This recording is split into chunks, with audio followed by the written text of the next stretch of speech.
We have people admitting to literal, like, murder in our confessions. I'm a gooner. I'm a gooner. It's been a long wait trying to understand what really happened to Celeste Rivas, and for a long time, there haven't been many clear answers. But now, a video that's resurfacing online is making people look back at this case in a very different way. Because according to a lot of people watching this closely, that clip suggests Aysia Collins may have known about Celeste's unaliving before it happened, or at the very least, knew something serious that hadn't been explained yet. And while none of this has been proven in court, the wording in that video is exactly why the internet is paying attention again. This case involves the death of a young person, so it's important to be clear from the start. These are allegations and online speculation, not confirmed facts. But with the timing, the people involved, and the legal developments that followed, many feel that this isn't something that can just be brushed off. When you're a bad person, eventually everyone finds out naturally. That's the thing about bad people, they expose themselves. Now, the video that people keep coming back to is a screen recording from one of Aysia Collins' past live streams. In it, she makes a statement that immediately stood out. She says, "We have people admitting to literal, murder," while talking about confessional-style conversations. She doesn't name anyone, and she doesn't mention Celeste or David directly. This person is a criminal. I'm sorry, it's just like, we have people literally in our confessions admitting to, like, whole ass crimes. No, why does someone just do self-criminal?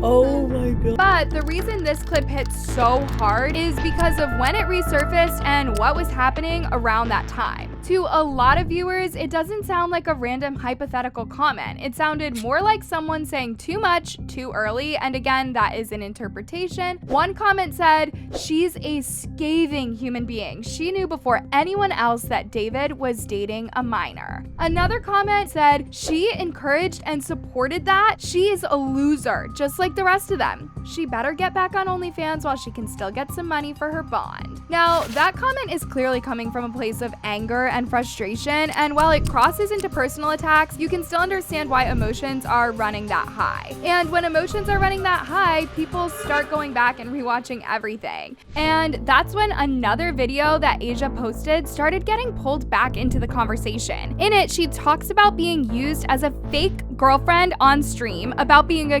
and about feeling like she was put in a situation that wasn't real and didn't sit right with her. Would you be down to be in some content with me? Sure, yeah, I could be down. What would we be doing? Oh, I'm going to and then embarrass you on stream. Wait, what? Oh, my bad. And then we're gonna go on like a date on stream.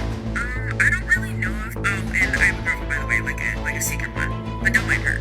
Then why not make content with her? It's just content. It's not like my girl cares or anything. Like, sure, she might spam call me because she feels like I'm cheating on her, but she understands because it's work.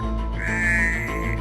On its own, the video is vague. She doesn't name names, she doesn't spell anything out. But according to a lot of people watching it now, the timing and the wording feel a little too specific. One person said it's definitely about Celeste, allegedly. Another commented, "I thought that video was weird too. She definitely knows." Again, none of this proves anything, but it does explain why people are uneasy. Now, a lot of people are asking the same question. Why is Aysia even being connected to this case in the first place? What people point to is proximity. She's been seen around him repeatedly. She's part of his inner circle. She's appeared in or around his content close to the time Celeste Rivas died. For online sleuths, that closeness matters because it places her near the timeline people are still trying to understand. Doing a hair unboxing challenge?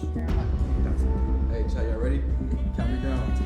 Oh! Back in December 2025, TMZ reported that a female witness connected to the case had refused to cooperate with a Los Angeles County grand jury. No name was given. The witness was never identified publicly. According to that report, Deputy District Attorney Beth Silverman asked for a body attachment, which is basically a legal order that forces a witness to come to court after the woman failed to show up when she was supposed to testify. Another detail that caught the attention was that this unnamed witness reported reportedly shared the same lawyer as Robert Mongrath, someone closely connected to David's circle. Part of this grand jury is a female witness. We're unclear who she is or how she may be connected to the case, but she has been uncooperative, so much so that the district attorney is considering getting something called a body attachment. That's where the internet filled in the gaps. Even though no names were ever released, people online started wondering if Aysia could be the witness that was being talked about. Nothing has been confirmed yet, though. There have also been no updates saying whether the witness was arrested or eventually testified, and that lack of answers is exactly why people started looking harder at everyone connected to the situation. People also started going back through Aysia's social media, and that's when these screenshots began circulating. One of them shows her saying, "For legal and safety reasons, I do not feel comfortable talking about the case. I will speak about it in due time. In the meantime, I suggest you don't believe everything you see online." Then another screenshot started making the rounds, and this one was a lot more direct. In it, she says, "Since people are being super disrespectful, I will clarify some things. I do not know the girl nor her age. May she rest in peace. I have never posted any videos with Celeste Rivas. Only my friends Vanessa and Celeste Herrera, who are commonly being mistaken as Celeste Rivas. Everyone wants to act like TikTok detectives, yet can't tell the difference between POC. Let's pack it up, y'all."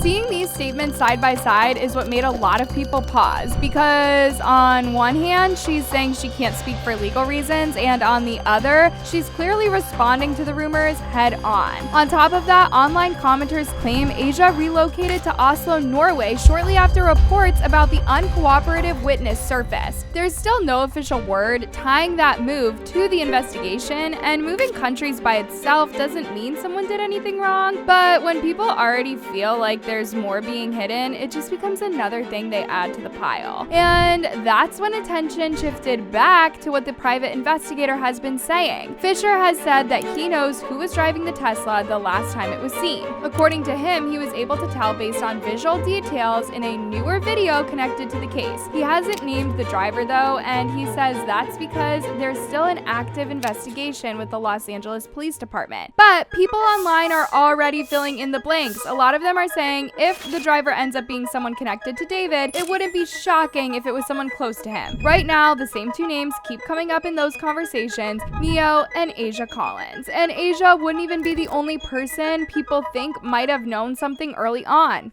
Fisher has also claimed that David's manager, Josh Marshall, received an email while Celeste Rivas was still missing. According to Fisher, the email included a missing person photo of Celeste and urged that David be told to take her home if there was any truth to the rumors. The message allegedly said, "There's been talk that the artist David possibly has something to do with the disappearance of 13-year-old Celeste Rivas. If that statement holds any merit, please do the right thing and take her home. Her parents are very worried." Fisher claims that Josh Marshall took a screenshot of that email and sent it to David, who then forwarded it to one of Celeste's friends. But here's where it gets complicated. Josh Marshall has denied ever receiving that email. Now, as of right now, there is no confirmed evidence that Aysia Collins helped commit a crime, and no charges have been announced against her. What exists is a combination of statements, bad timing, and unanswered legal questions. And when a case involving the death of a young person still has so many unresolved parts, even small details start to feel heavy. This is why people keep watching this case so closely. Not because they want drama, but because they want answers. I want to know what you think. Do you believe that this new video of Aysia changes how we should look at the situation? Or do you think that the internet is reading too much into something that hasn't been proven? Leave comments below, and I'll catch y'all in the next one.